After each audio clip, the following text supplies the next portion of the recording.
Hello student, welcome to my channel Bharat Academy, and today's topic is basic principles of experimental design. Student आज हम आपके साथ ये discuss करेंगे कि एक्सपेरिमेंटल डिजाइन क्या होता है और किसी भी एक्सपेरिमेंटल डिजाइन को करने के लिए कौन से वो बेसिक प्रिंसिपल्स हैं। हम सारी चीज़ें यहाँ डिस्कस करेंगे आज आपके साथ। सबसे पहले तो मैं ये डिस्कस कर लूँ कि what is experimental design. Planning to perform an experiment is called experimental design. किसी भी एक्सपेरिमेंट को करने के लिए जो भी हम प्लानिंग करते हैं उसी को एक्सपेरिमेंटल डिजाइन बोलते हैं, और इसको दूसरे शब्दों में यूं भी बोल सकते हैं कि an experimental design is a set of rules for assigning treatment to the different experimental units और प्लॉट्स। क्या चीज़ है ये एक्सपेरिमेंटल डिजाइन? कि किसी भी एक्सपेरिमेंटल यूनिट्स और प्लॉट्स में हम जो ट्रीटमेंट को कैसे अप्लाई करते हैं उसके लिए एक सर्टेन रूल होता है, सेट ऑफ रूल्स होता है। उसी सेट ऑफ रूल को एक्सपेरिमेंटल डिज़ाइन बोलते हैं।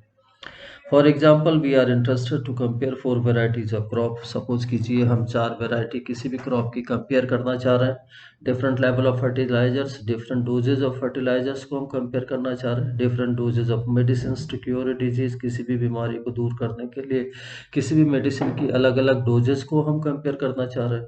3 मेथड्स ऑफ टीचिंग, टीचिंग के अलग अलग 3 मेथड्स को हम कंपेयर करना चाह रहे हैं। Question arises how the experiment is conducted and what will be the planning. अब सवाल ये खड़ा होता है कि ये सब करने के लिए एक्सपेरिमेंट को हम कैसे करेंगे, कैसे कंडक्ट करेंगे, कि हमारी क्या योजना होगी, क्या प्लानिंग होगी। यही सारी चीज़ें it is called experimental design. इसी को एक्सपेरिमेंटल डिज़ाइन बोलते हैं। देखिए, एक्सपेरिमेंटल डिज़ाइन करने के लिए दो चीज़ें अक्सर आती हैं सामने। एक होता है ट्रीटमेंट, दूसरा होता है experimental unit. What is treatment? Let us discuss treatment. The objects of comparison or objects which are to be tested, these are called treatment.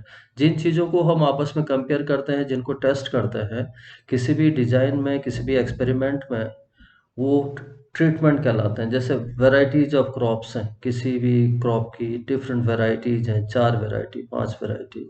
Different doses of fertilisers हैं, नाइट्रोजन के जैसे कई 5 डोजेस ले रहे हैं। और different doses of medicines, medicine की different doses, अलग अलग डोज ले रहे हैं। तो ये हम टेस्ट कर रहे होते हैं, या डिफरेंट मेथड्स ऑफ टीचिंग कह सकते हैं। ये सारे के सारे जितने भी चीज़ें हैं इनको हम क्या करते हैं अपने एक्सपेरिमेंट में कंपेयर करने की कोशिश करते हैं या इनको टेस्ट करते हैं। These are called treatments. Now experimental material, material on which the experiment is performed is called experimental material. वो मटेरियल जिस पे हम एक्सपेरिमेंट को, अपने एक्सपेरिमेंट को परफॉर्म करते हैं, उसको हम एक्सपेरिमेंटल मटेरियल बोलते हैं। जैसे फील्ड हो गया, खेत हो गया, कंज्यूमर्स हो गए, पेशेंट्स हो गए, काउस हो गए, एक्सेट्रा। ये सारे की सारी चीज़ें जिन पे हम एक्सपेरिमेंट करते हैं, वो सारे सारे ये मटेरियल जो है एक्सपेरिमेंटल मटेरियल कहलाती हैं। इसी तरह से now we come to the main which is experimental unit. What are experimental unit? इसमें होता क्या है? An experimental material is divided into number of ultimate units to which the treatments are applied is called experimental unit. क्या होता है? Experimental unit को छोटे छोटे यूनिट्स में हम डिवाइड करते हैं, जिनके ऊपर हम अपने ट्रीटमेंट्स को अप्लाई करते हैं। जिन पे हम अपना ट्रीटमेंट्स को अप्लाई करते हैं उन्हीं को हम एक्सपेरिमेंटल यूनिट बोलते हैं। जैसे डिफरेंट डोजेज ऑफ मेडिसिन हैं, किस पे अप्लाई करते हैं? पेशेंट पे। डिफरेंट वेराइटीज ऑफ क्रॉप है, उसको किस पे अप्लाई करते हैं? प्लॉट ऑफ लैंड पे। तो एक्सपेरिमेंटल यूनिट वो होती है जिन पे हम अपने ट्रीटमेंट्स को अप्लाई करते हैं। अब आते हैं एक्सपेरिमेंटल एरर। क्या होती है experimental error? In conducting an experiment we try to control all the factors that can affect the independent effect of treatment by choosing the most appropriate design. इसमें होता क्या है एक्सपेरिमेंटल एरर में? हम क्या करते हैं जब भी कोई ट्रीटमेंट कर रहे होते हैं तो we try to control the factors. हम सारे उन फैक्टर्स को कंट्रोल करने की कोशिश करते हैं that can effect the independent effect of treatment, जो हमारे ट्रीटमेंट के इफेक्ट को अफेक्ट कर सकते हैं, और बाय चूजिंग अप्रोप्रिएट डिजाइन। हाँ, इसमें होता क्या है कि किसी अप्रोप्रिएट डिजाइन को चूज करके हम जितने भी हमारे फैक्टर्स हैं जो हमारे ट्रीटमेंट को इफेक्ट करते हैं उनको कंट्रोल करने की कोशिश करते हैं experimental error. But Still there remains certain extraneous factors, कुछ natural variations होते हैं फील्ड एक्सपेरिमेंट में, सच एज फील्ड फर्टिलिटी हो गया, मॉइस्चर होल्डिंग कैपेसिटी हो गया, सनशाइन आवर्स हो गए, लेवल्स ऑफ फील्ड हो गया, जैसे इवन है या स्लोपी है। ये सारे तुम्हारे नेचुरल वेरिएशंस हैं जिनको मैं यहाँ एक्सट्रेनियस फैक्टर्स बोल रहा हूँ।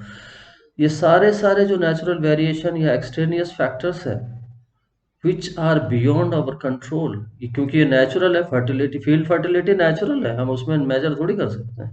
मॉइस्चर होल्डिंग कैपेसिटी है, मॉइस्चर है, कंटेंट है, वो हमें कैसे पता चलेगा एग्जैक्टली है कितना। सनशाइन आवर्स है, ये सारे के सारे ऐसे वेरिएशंस हैं, natural variation I must say, which are beyond our control, जो हमारे कंट्रोल के बाहर हैं।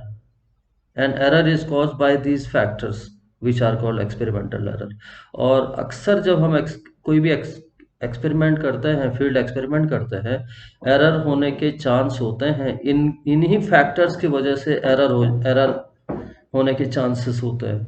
तो इन्हीं को हम एक्सपेरिमेंटल एरर बोलते हैं, जो ये नेचुरल वेरिएशंस हैं हमारे। Reduction of experimental error increases the efficiency of that experiment. होता क्या है, जो ये एक्सपेरिमेंटल एरर हमारी यानी स्टार्ट हो जाती है नेचुरल वेरिएशंस की वजह से, इससे क्या होता है, इसको जितना हम रिडक्शन करें, जितना हम कम करें, मिनिमाइज जितना हम कर पाएंगे एक्सपेरिमेंटल एरर को, उतनी ही हमारे एक्सपेरिमेंट की एफिशिएंसी बढ़ती चली जाती है। क्या होता है, in the field experiment there is a variation in the yield of the crop due to the natural variation in the field. जब फील्ड एक्सपेरिमेंट में अक्सर क्या होता है कि तुम्हारी यील्ड में, किसी क्रॉप की यील्ड में वेरिएशन आना शुरू हो जाता है। वो काय की वजह से आता है, due to the natural variation in the field. वो जो भी फील्ड के अंदर हमारे नेचुरल वेरिएशंस होते हैं, जो कि जैसे फर्टिलिटी हो गया, फील्ड सॉइल फर्टिलिटी हो गया, सनशाइन हो गया, मॉइस्चर कंटेंट हो गया, लेवल ऑफ फील्ड हो गया, इवन है या स्लोप है, इन सब नेचुरल वेरिएशन की वजह से हमारी क्रॉप के यील्ड में भी वेरिएशन आना शुरू हो जाता है, which is called experimental error. इसी वेरिएशन को हम एक्सपेरिमेंटल एरर बोलते हैं। Mainly the natural variation due to the soil fertility, moisture holding capacity, sunshine hour and field level even है या स्लोप है। तो जो नेचुरल वेरिएशन है मेनली इन्हीं वजह से होता है, जो सोइल फर्टिलिटी है, मॉइस्चर कंटेंट्स हैं, कि सनशाइन आवर प्रॉपर है कि नहीं है, फील्ड तुम्हारा इवन है कि नहीं है, स्लोपी है, इन सब फैक्टर्स की वजह से हमारा जो है वेरिएशन आना शुरू हो जाता है यील्ड में क्रॉप के। देखिए, एक्यूरेसी है, जैसे एक्यूरेसी क्या चीज़ है, accuracy of measurement signifies the closeness of measurement to the true value. ये मेजर करती है कि हमारे ट्रू वैल्यू से जो हमारे अलग अलग डाटा वैल्यूज हैं वो कितने क्लोज हैं, ट्रू वैल्यू से कितने क्लोज हैं हमारी सारी डाटा वैल्यू, इसको बोलते हैं एक्यूरेसी।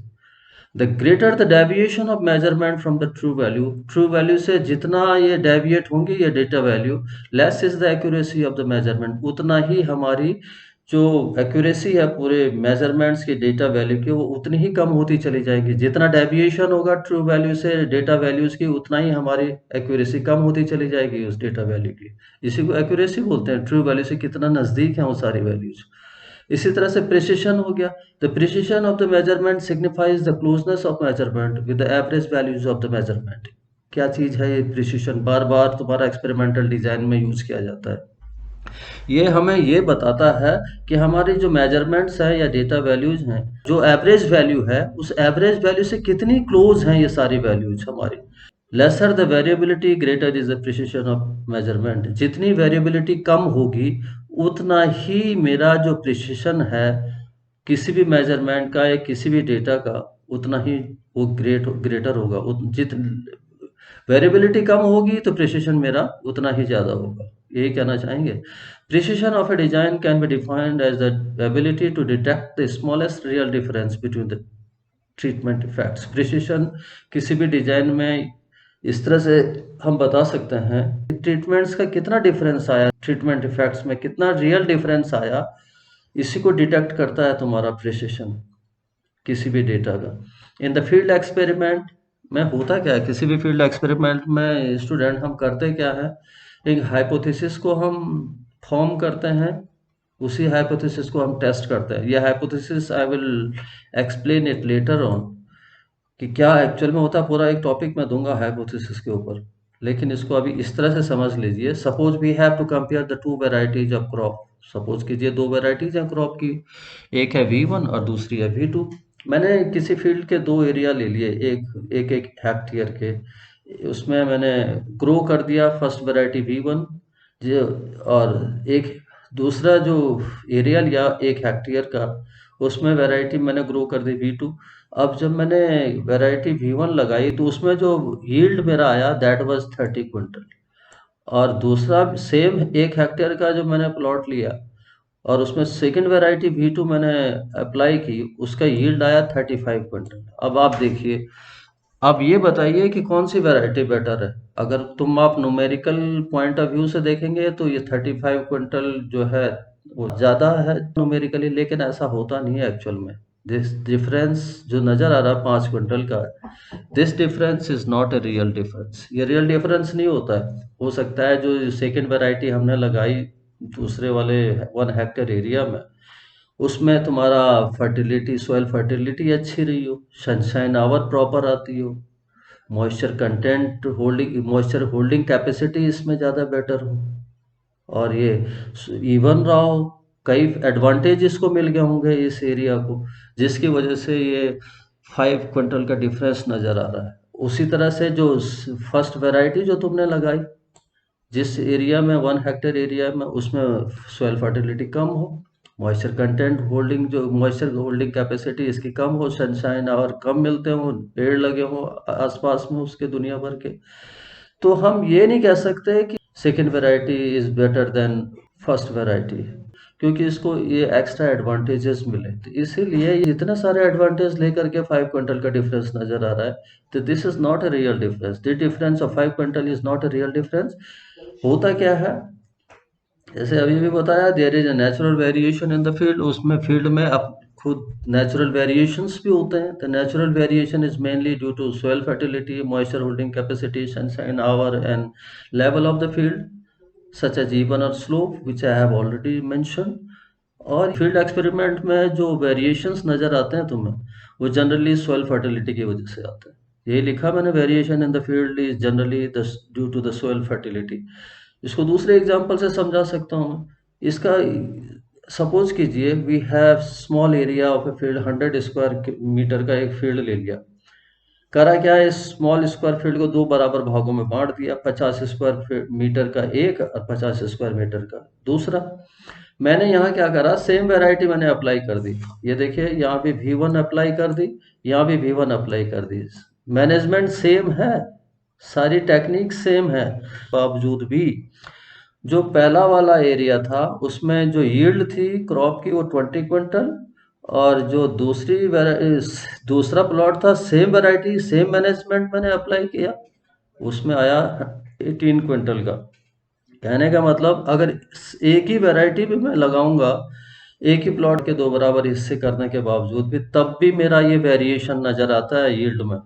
तो ये किस वजह से होता है, ये सोयल के अंदर जो नेचुरल वेरिएशंस होते हैं अपने, उनकी वजह से ये जो डिफरेंस नज़र आता है, ये जो वेरिएशन जिसे मैं बोलता हूँ स्टैटिस्टिक्स में, जो फील्ड की अपनी अंदर जो नेचुरल वेरिएशंस होते हैं, उनकी वजह से यील्ड में भी, क्रॉप की यील्ड में भी जो है वेरिएशन आना शुरू हो जाता है।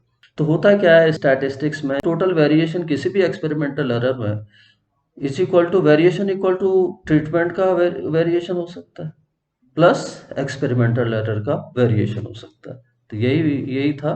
नेक्स्ट, आगे जो हमारा मेन ऑब्जेक्टिव होता है फील्ड एक्सपेरिमेंट में, वो क्या होता है, वो ये होता है कि जो ये नेचुरल वेरिएशंस हैं जिनकी वजह से एक्सपेरिमेंटल एरर आ जाती है हमारे एक्सपेरिमेंट में, उसको मिनिमाइज करने की कोशिश करते हैं। एक्सपेरिमेंटल एरर कम से कम हो वेरिएशन से, जिससे हमें सही रिजल्ट मिले। तो then we can find the real difference is due to treatment और नॉट।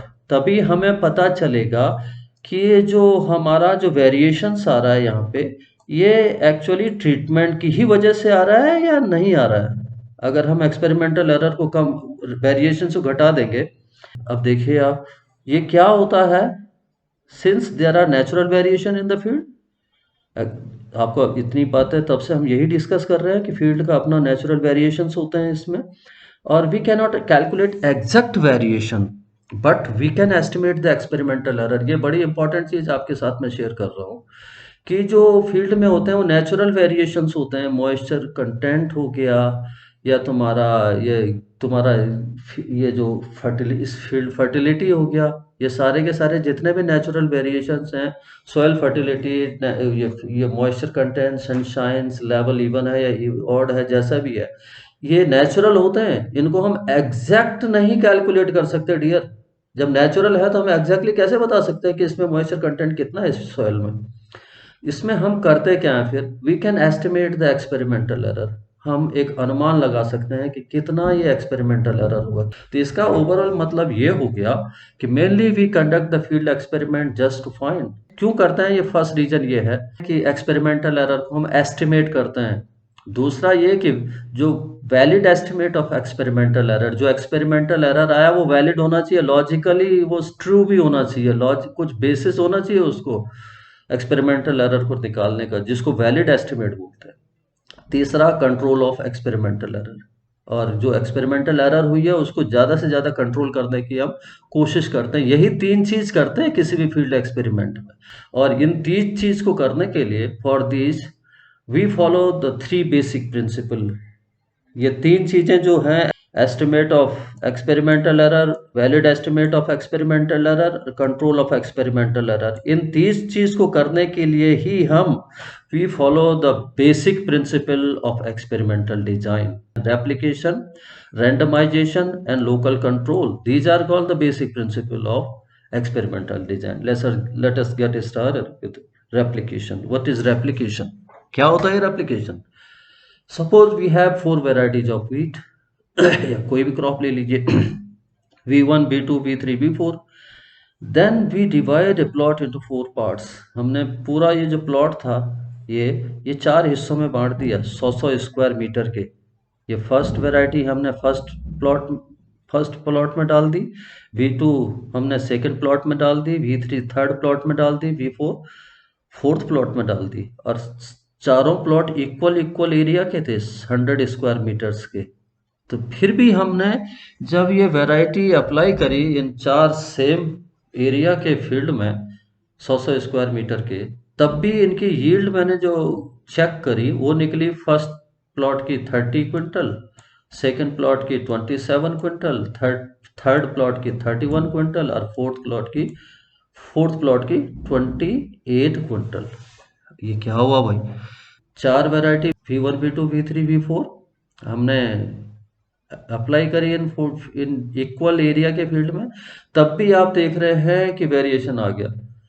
तो ये जो वेरिएशंस हैं, इन्हीं को एक्सपेरिमेंटल एरर बोलते हैं डियर। और ये रेप्लिकेशंस क्या है, ये है replication is a repetition of treatment. अगर मैं एक ट्रीटमेंट V1 है, फर्स्ट वैरायटी, इनको ट्रीटमेंट बोलते हैं। डिफरेंट 4 वेराइटीज हैं, अलग अलग वेराइटी, ये ट्रीटमेंट हो गई। अगर मैंने एक ही वेराइटी का क्रॉप इसमें लगाया होता, ग्रो किया होता, तो मैं एक्सपेरिमेंटल एरर कैसे निकालता। तो मुझे क्या करना पड़ा, पूरे प्लॉट को हमने बराबर बराबर 4 हिस्सों में बांट दिया, और इसमें अलग अलग वेराइटीज मैंने इसमें ग्रो करी, जिसकी वजह से मुझे एक्सपेरिमेंटल एरर का पता चला इनके बीच में। अगर एक सिंगल वेराइटी होती, उसको ग्रो करता, तो मुझे कैसे पता चलता कि एरर क्या है, कैसे निकालता मैं उस एरर को सिंगल केस में। तो इसीलिए repetition of treatment is called replication. यही होता है, जितने भी ट्रीटमेंट्स हैं उनको बार बार रिपीट करता गया मैं, जितने ये रिपीट किया, कभी V1 लगाया, कभी V2 लगाया, कभी V3 लगाया, कभी V4 लगाया, इनको रिपीट करता चला गया। इनको रिपीट करने से ही मुझे एक्सपेरिमेंटल एरर का पता चला। तो हम जो रेप्लिकेशन है, इसमें replication estimates the experimental error. Replication का मेन काम यही है कि एक्सपेरिमेंटल एरर का फाइंड आउट करना।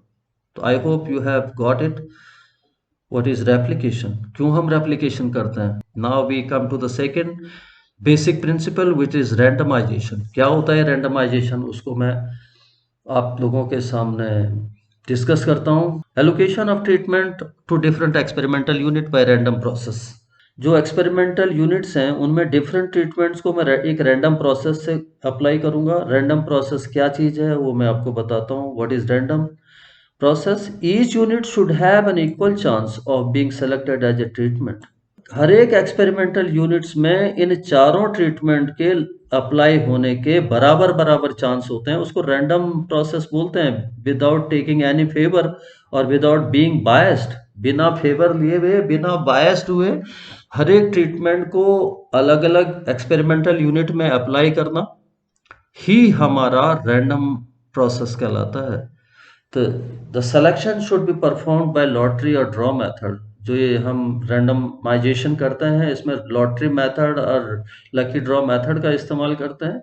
और हमारा ये जो तुम्हारे रैंडम टेबल होते हैं, रैंडम नंबर टेबल होती है, उससे भी उसका भी हम यहाँ इस्तेमाल कर सकते हैं रैंडमाइजेशन करने के लिए। जैसे यहाँ देखिए, सपोज कीजिए there are four treatments हैं, T1, T2, T3, T4, और these treatments are randomly allocated। कैसे allocated क्या है वो समझाता हूँ मैं उसको तुम्हें। सपोज कीजिए ये कोई ये पूरा एक फील्ड है, और तुम्हारी जो सोयल फर्टिलिटी है, इसको गौर से सुनिए जो मैं बात बता रहा हूँ। सोयल फर्टिलिटी ये नॉर्थ हो गया, और यहाँ से लेके नीचे तक नॉर्थ टू साउथ जा रही है। सॉइल फर्टिलिटी टॉप पे तो हाई थी, बीच में मीडियम, फिर लो। जैसे जैसे हम ऊपर से नीचे की तरफ जाते हैं, फर्टिलिटी कम होती चली जाती है। तो इस तरह से ब्लॉक था, इसको चार प्लॉट में हमने तोड़ दिया। इसमें हमने ट्रीटमेंट दे दिया T1, इसमें T2, इसमें T3 और इसमें T4। तो इसमें हुआ क्या, जो फर्स्ट ट्रीटमेंट वो तो हाई फर्टिलिटी में आ गया, फर्स्ट और second. Third treatment medium fertility में आ गया, जो फोर्थ ट्रीटमेंट है ये लो फर्टिलिटी में आ गया। तो हुआ क्या इसमें, इसमें तो हमारी समझ में तो ज़्यादा नहीं आया कि यार प्रॉपर जस्टिफिकेशन नहीं हुआ इन ट्रीटमेंट के साथ। तो उसके लिए क्या करा मैंने, जो सेट है फिर से रिपीट कर दिया दूसरी बार। फिर इसको चार हिस्सों में तोड़ा। अब मैंने क्या करा, हाई फर्टिलिटी में सेकंड ट्रीटमेंट डाल दिया, T4 डाल दिया, मीडियम में T1 डाल दिया, और ये T3 मैंने लो में डाल दिया। फिर इसको फिर से मैंने रेप्लिकेट किया, फिर से मैंने इस सेट को फिर से बनाया। फर्स्ट में मैंने डाल दिया थर्ड ट्रीटमेंट, फिर T1, T4, T2। फिर से मैंने इसको रेप्लिकेट किया, फिर से मैंने इसको फिर से दोबारा इसको ऐसे ही बना दिया। इसी को रेप्लिकेशन मतलब बार बार दोहराना किसी चीज़ को। फिर से इसके चार टुकड़े करे बराबर। फर्स्ट में मैंने सेकंड ट्रीटमेंट, फिर फोर्थ, फिर थर्ड और T1। तो ये देख रहे हैं आप कि जो मेरे ये जो ट्रीटमेंट्स हैं T1, T2, T3, ये सॉइल फर्टिलिटी के हिसाब से चारों ट्रीटमेंट हाई में भी पड़ गए, हाई फर्टिलिटी रेंज में भी आ गए, मीडियम फर्टिलिटी रेंज में भी आ गए, लो फर्टिलिटी रेंज में आ गए। आप देखिए ना, ये चारों ट्रीटमेंट के साथ इक्वल जस्टिस हुआ है। मैंने किसी को फेवर नहीं किया कि T1 हाई में रहा हमेशा, कभी हाई में रहा, कभी लो में भी रहा, कभी मीडियम में भी रहा। यहाँ देखिए T4 या T3 कोई भी ट्रीटमेंट को, जो एक्सपेरिमेंटल यूनिट है, हर एक एक्सपेरिमेंटल यूनिट में हर एक तरह का ट्रीटमेंट आया, जो भी मेरी सोयल फर्टिलिटी थी उसके हिसाब से। तो हुआ क्या कि each treatment has equal chance of being selected in each variation, high medium low. हर एक ट्रीटमेंट को हाई मीडियम लो में पढ़ने के बराबर बराबर चांस रहा। तो then the randomization is done to find the valid estimate of experimental error. जब सारे ट्रीटमेंट को अलग अलग वेरिएशन में सेलेक्ट होने का चांस मिल गया, तब जाके एक्सपेरिमेंटल एरर जो एस्टिमेट करूंगा वो वैलिड होगा, क्योंकि हर एक ट्रीटमेंट के साथ मैंने जस्टिफाई किया कि हायर हायर फर्टिलिटी में T1 भी था, तो T2 भी था, तो T3 भी था, तो T4 भी था। सिमिलरली लो मीडियम में भी चारों थे, लो में भी चारों थे। If the fertility of the field is not in a particular direction, अगर सपोज करो यहाँ तो तुम्हारी जो फर्टिलिटी थी वो नॉर्थ टू साउथ थी, ऊपर टॉप पे हाई थी, फिर मीडियम हो गई, बॉटम बॉटम पे आके लो हो गई। ये तो एक यूनि डायरेक्शन है, एक डायरेक्शन में। सपोज करो एक ही डायरेक्शन में नहीं है फर्टिलिटी, अगर ये स्कैटर्ड भी है, तब भी हमारा रैंडमाइजेशन हेल्प करता है वैलिड एस्टिमेट करने के लिए। तो ये समझ में आ जाना चाहिए आपको कि रैंडमाइजेशन होता क्या है। तीसरा जो बेसिक प्रिंसिपल है, दैट इज लोकल कंट्रोल। ये बहुत इंपॉर्टेंट है, आधे से ज्यादा के तो समझ ही में नहीं आता है what is this local control. ये है क्या, the process of dividing the heterogeneous experimental material into homogeneous groups are called blocks, and by this process we reduce the experimental error which is called local control। क्या करते हैं, जैसे पूरा जो field होता है वो हमेशा इवन नहीं होता है, कहीं पे मॉइस्चर ज़्यादा होता है, कहीं पे कम होता है, हेट्रोजीनियस होता है फील्ड, कहीं पे फर्टिलिटी ज़्यादा होगी, कहीं पे कम होगी। तो क्या करते हैं हम कि पूरे जो एक्सपेरिमेंटल मटेरियल होता है हेट्रोजीनियस, उसको छोटे-छोटे स्मॉल ग्रुप्स में हम डिवाइड कर देते हैं, जिन स्मॉल ग्रुप्स को हम ब्लॉक्स बोलते हैं। और वो इसलिए बनाते हैं कि to reduce the experimental error, इसी को हम लोकल कंट्रोल बोलते हैं। एंड जो मैंने बोला कि ब्लॉक्स बनाए जाते हैं, होमोजेनियस सब ग्रुप्स, तो ये blocks are made in such a way, इस तरह से बनाते हैं कि there is heterogeneity between the blocks.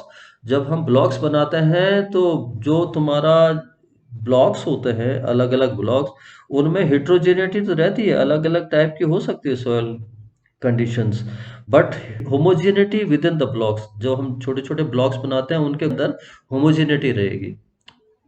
कहने का मतलब जो वेरिएशन रहेगा विद इन द ब्लॉक वो कम रहेगा। Blocks are divided into direction perpendicular to the field fertility gradient. यही है कि ब्लॉक हमेशा जो फर्टिलिटी ग्रेडियंट की जो डायरेक्शन है, जैसे यहाँ डाउनवर्ड है डायरेक्शन, नॉर्थ टू साउथ है, तो फर्टिलिटी जो ब्लॉक्स बनेंगे वो इसके परपेंडिकुलर डायरेक्शन में बनेंगे, इसके जस्ट। यही इंटरेस्टिंग है इसमें। The main objective of the local control is to maintain the soil fertility. Main local control का मेन ऑब्जेक्टिव ये होता है कि जिससे मैं जो तुम्हारी सोइल फर्टिलिटी है वो हमारी मेंटेन रहे। यही हम करते हैं इसमें लोकल कंट्रोल में, यानी मेंटेन रहे मतलब to minimize the experimental error. इससे हम एक्सपेरिमेंटल एरर को कम से कम कर पाते हैं, मिनिमाइज कर पाते हैं। तो और ब्लॉक अक्सर ऐसे बनाते हैं कि यहाँ देखिए, ये जो फर्स्ट ब्लॉक है, this is your first block, ये डायरेक्शन नजर आ रही है पूरी, यहाँ से लेके यहाँ तक की,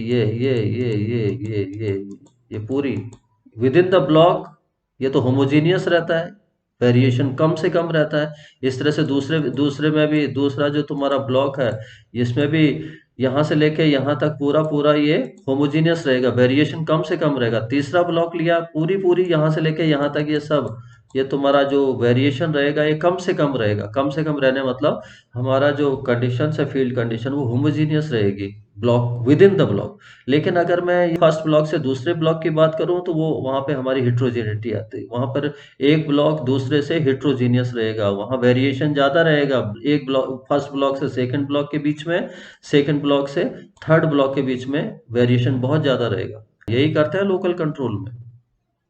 अब समझ में आना चाहिए आपको कि व्हाट इज लोकल कंट्रोल। देखिए, अब पूरा समराइज करते हैं जितनी बातें हमने डिस्कस करी। These are the basic principle of any experimental design, you know. First is replication. Replication हमने किया actually estimate of experimental error के लिए, जिससे एक्सपेरिमेंटल एरर को मैं एस्टिमेट कर पाऊँ, इसीलिए रेप्लिकेशन करते हैं। रैंडमाइजेशन हम इसलिए करते हैं कि जो एक्सपेरिमेंटल एरर है उसको मैं वैलिड तरीके से एस्टिमेट कर पाऊँ। रैंडमाइजेशन अलग अलग एक्सपेरिमेंटल यूनिट्स में सारे के सारे सेट ऑफ ट्रीटमेंट आ जाने चाहिए। रिडक्शन ऑफ एक्सपेरिमेंटल एरर के लिए या कंट्रोल ऑफ एक्सपेरिमेंटल एरर के लिए ही लोकल कंट्रोल में करता हूँ। एक चीज और इंटरेस्टिंग कहना चाह रहा हूँ कि कोई भी जो आप एक्सपेरिमेंट करेंगे, मेनली फील्ड एक्सपेरिमेंट, ये तीनों बेसिक प्रिंसिपल को प्रॉपर तरह से फॉलो होना चाहिए। We have to follow all these three basic principle while conducting any field experiment। अगर एक भी बेसिक प्रिंसिपल को नहीं फॉलो करेंगे, जैसे रेप्लिकेशन नहीं करेंगे, तो हम एक्सपेरिमेंटल एरर कैसे उसमें निकालेंगे? अगर एक ही बार हम किसी वैरायटी को अगर ग्रो करेंगे तो एरर कैसे निकालूंगा मैं उसमें? तो रेप्लिकेशन इसलिए करते हैं कि उसको अलग अलग प्लॉट्स में हम ग्रो करें वैरायटीज को, डिफरेंट वैरायटीज को, तब देखते हैं कि वहाँ वेरिएशन आता है यील्ड में, नेचुरल वेरिएशन की वजह से। इसीलिए रेप्लिकेशन करना बहुत जरूरी है। रेप्लिकेशन मतलब रिपीटिशन ऑफ ट्रीटमेंट। ट्रीटमेंट को इसलिए रिपीट करते हैं कि हमें एरर का पता चलता है, वहीं से हम एस्टिमेट कर पाते हैं एक्सपेरिमेंटल एरर को। दूसरा, अगर रैंडमाइजेशन अगर छूट जाए किसी एक्सपेरिमेंट में, तो जस्टिफिकेशन कहाँ होगा? हर एक ट्रीटमेंट के साथ मैं वैलिड एस्टिमेट नहीं कर पाऊंगा। एक्सपेरिमेंटल एरर जो निकलेगी तो जरूर, लेकिन वैलिड नहीं होगी। उसके साथ मैं वो जो है बायसनेस उसमें आनी स्टार्ट हो जाएगी। तीसरी चीज, लोकल कंट्रोल अगर छूट जाए तुमसे किसी एक्सपेरिमेंट में, तो एक्सपेरिमेंटल एरर को कैसे कंट्रोल करोगे? तुम्हें पहले तो ये पता होना चाहिए कि जो डायरेक्शन है सॉइल फर्टिलिटी की, कि वो किस डायरेक्शन में है। हमने बताया था लोकल कंट्रोल में अगर ऊपर से नीचे की तरफ अगर तुम्हारी जो ये वेरिएशंस है, जो सॉइल फर्टिलिटी है तुम्हारी टॉप टू बॉटम है, तो तुम्हारा जो ब्लॉक्स बनते हैं लोकल कंट्रोल में, वो जो डायरेक्शन होती है तुम्हारी फर्टिलिटी ग्रेडियंट की, उसके परपेंडिकुलर डायरेक्शन में होती है। तो इसमें होता क्या है, अलग अलग ब्लॉक्स में बना करके कोशिश करते हैं कि एक्सपेरिमेंटल एरर कम से कम हो। तो ये बहुत इंपॉर्टेंट है डियर। जब तुम किसी फील्ड एक्सपेरिमेंट को करो तो ये तीनों के तीनों बेसिक प्रिंसिपल्स जो है बहुत ढंग से फॉलो होने चाहिए, नहीं तो तुम्हारा वैलिड रिजल्ट नहीं निकलेगा। With this lecture is over. If you have found this video interesting and helpful, then please like this video and subscribe my channel. Thank you very much, dear.